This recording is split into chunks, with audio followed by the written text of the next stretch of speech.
Dave the pharmacist here again. An interesting theory um, behind how this LDL ends up causing us trouble and contributing to heart attacks, which is basically what we're talking about here. So I don't know if you've been watching the videos, hopefully you recognize this terrible picture. So what I'm starting to do here is draw a blood vessel. We've seen this blood vessel a lot. I've started to draw a lining of endothelial cells. We've talked about endothelial cells before, and we'll see how they play a role here as well. So these endothelial cells are supposed to be, covering the walls of blood vessels. And so, this is a normal state of affairs.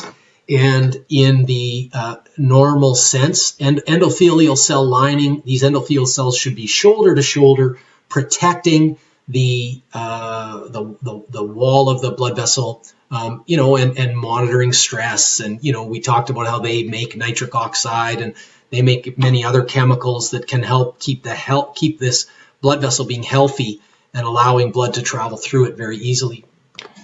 We also talked about, how endothelial cells can become damaged sometime from high blood pressure or other things, or sometimes they can develop gaps between them.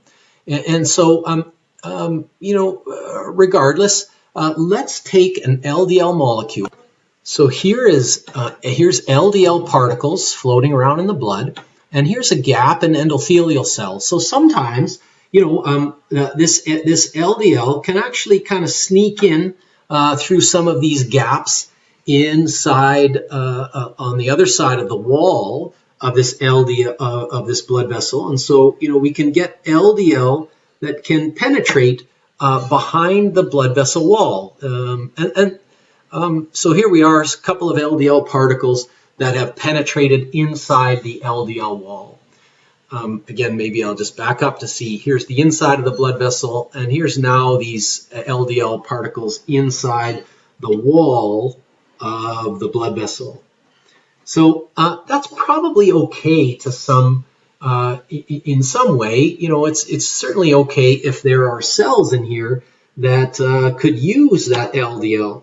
So, of course, though, in this day and age, the cells underneath this layer of the muscle wall, they probably in this day and age, they don't have their LDL receptors outside. So these LDL are of no use to these cells back here. And so here they are, just probably sitting around, floating, doing nothing.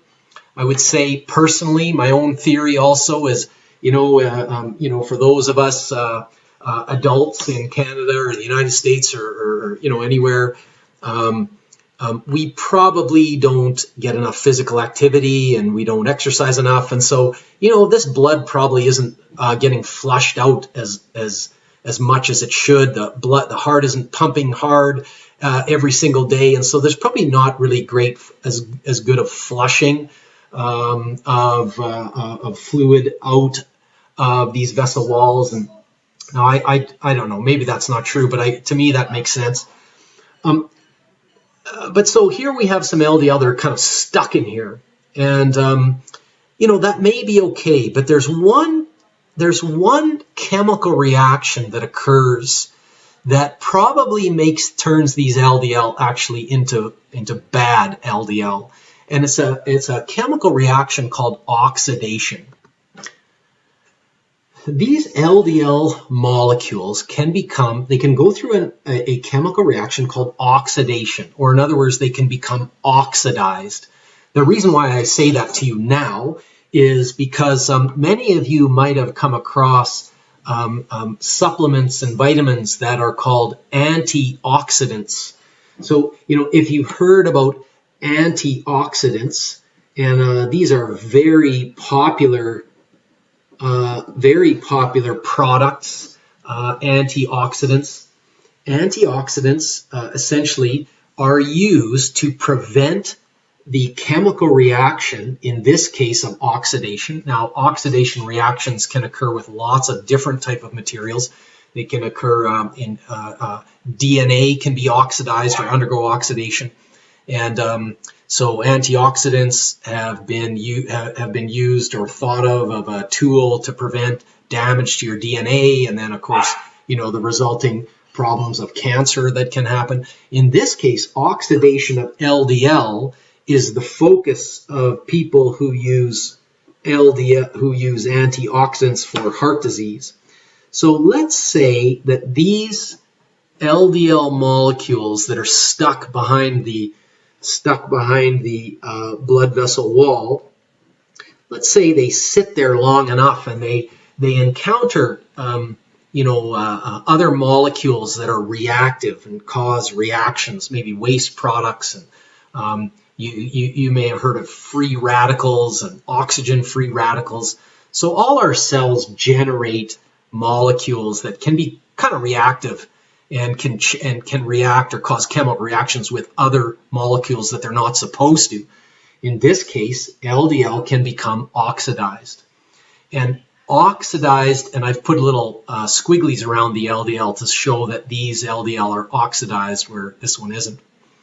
So this chemical reaction of oxidation is probably a really important step, or a dangerous step, I should say, in the development of heart attacks. What happens if these LDL particles become oxidized? An oxidized LDL particle, or an LDL particle that has undergone a chemical reaction and has become now oxidized, which I guess basically, if you're a chemistry guy, means that they lose electrons. So if you lose electrons, if some molecule has stolen electrons from you, then losing that electrons will turn your molecule into being oxidized or oxidated. So there's something strange that happens here, and I'm not smart enough to know what it is. But once an LDL particle becomes oxidized, it seems to fool the body, or it changes the way the body sees it. So an unoxidized, a normal LDL particle, the body sees that as just a regular particle that, is a good donator and it doesn't cause trouble. In fact, it can help donate cholesterol or little fats when you need it. But if it becomes oxidized, for some reason, it looks different to the body, and your immune system or your infection-fighting cells see oxidized LDL as an infection or some kind of damaged cell that has to be removed from the body. And this is where a lot of the trouble starts. So if an immune cell or if an infection-fighting cell comes into contact with this LDL, well, it will activate the infection response of the body. And so a number of things will happen. A cell will see this LDL, and it will start sending out chemicals, danger signals of chemicals that will be sent out into this area. And so what happens, there are infection-fighting cells that float around in the blood, and they will be attracted to this area. The endothelial cells will play a role in attracting these infection-fighting cells and bringing them in to the point where this LDL is. So here is an infection-fighting cell that has been called to action by the chemical messengers that were alarmed by this oxidized LDL. And so essentially this guy will go to this LDL, it will see it as an infection, and it will basically try to eat it. It will just eat it up, just like the LDL is done, just like the LDL is sort of swallowed whole by an LDL receptor. But in this case, it's done by an infection-fighting cell. So normally these infection-fighting cells will try to will break down this LDL. And usually LDL is easy to break down, but for some reason, this oxidized stuff doesn't break down inside these infection-fighting cells. So as this cell keeps going, it will keep eating more and more LDL molecules until it just swells up really, really big. It'll just keep eating. It'll become insatiable for these LDL particles. So you've got all these LDL, you'll have this big infection-fighting cell that has swallowed these huge amounts of this LDL, and I didn't write this, sorry, because I'm lazy, but it will be full of LDL here. And of course, if it does that right here underneath the wall of your blood vessel, then, you can imagine what happens. So you can imagine what happens. These big infection-fighting cells have swallowed all of this oxidized LDL. They can't break it down. They keep swallowing more.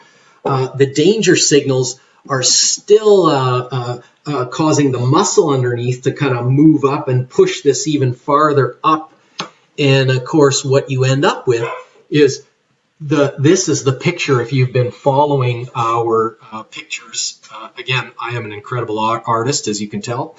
The picture that we drew at the very beginning, I think in our second section, was a picture of a blockage inside a muscle cell that can rupture and cause all this trouble. Well, now we've sort of talked about how this blockage can occur in the first place.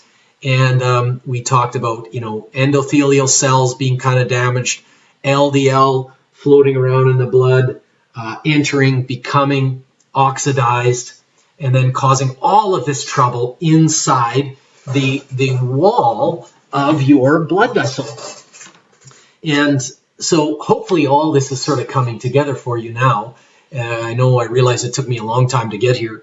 The other issue with these blockages, as you can see, is they're associated with these infection-fighting cells that can sometimes send out chemicals to say, here, let's have more infection-fighting cells come, and this is basically can be thought of as inflammation or swelling inside your vessel wall. And you all know what swelling looks like if you've ever had an ingrown hair on your face or an ingrown toenail in your toe.